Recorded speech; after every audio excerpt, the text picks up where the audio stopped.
नमस्कार दोस्तों, आज हम एक ऐसी घटना के बारे में बात करने जा रहे हैं जो सिर्फ एक हमला नहीं बल्कि भारत के सब्र की सीमाओं का टेस्ट था। पहलगाम में हुए आतंकवादी हमले ने पूरे देश को झंझोड़ा है। इस बार्बरिक अटैक में 26 निर्दोष यात्रियों की जान गई और उन्हें सिर्फ उनकी पहचान के आधार पर निशाना बनाया गया। अब हर भारतवासी के जहन में सिर्फ एक सवाल है कि अब क्या।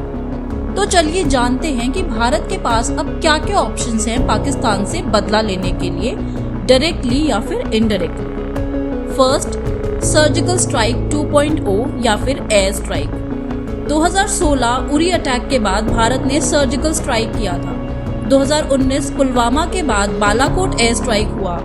आज 2025 में टेक्नोलॉजी और इंटेलिजेंस और भी एडवांस्ड हो चुकी है।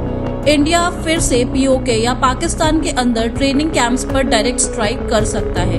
ये एक स्ट्रॉन्ग पॉलिटिकल मैसेज होगा जिसमें भारत दिखाएगा कि हर बार्बरिक एक्ट का जवाब मिलेगा। Second, strategic isolation on global stage. India already international platforms जैसे यूनाइटेड नेशंस, G20, SCO और ब्रिक्स में एक्टिव है। इंडिया पाकिस्तान को ग्लोबल टेररिस्ट स्पॉन्सर डिक्लेयर करने के लिए और एक्टिव हो सकता है। इससे पाकिस्तान की इमेज और फंडिंग दोनों पर इफेक्ट पड़ेगा।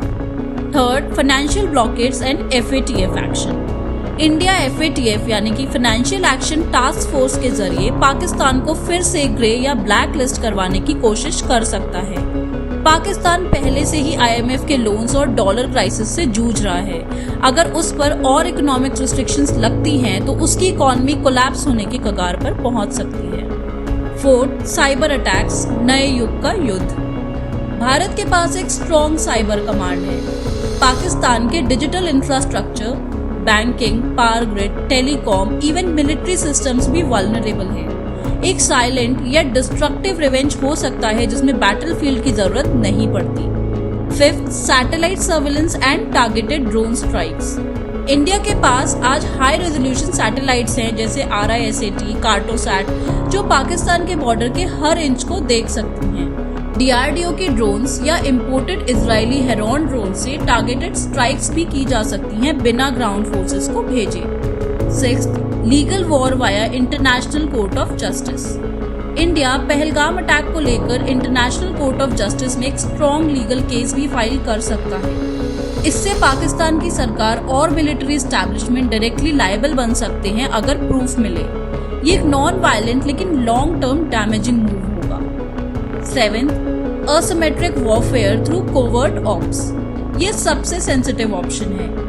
रॉ जैसे इंटेलिजेंस एजेंसीज के जरिए कोवर्ट मिशंस चलाना, जैसे 1971 के टाइम या 1990s में हुआ करता था। Targeted disruption inside Pakistan by using intelligence assets.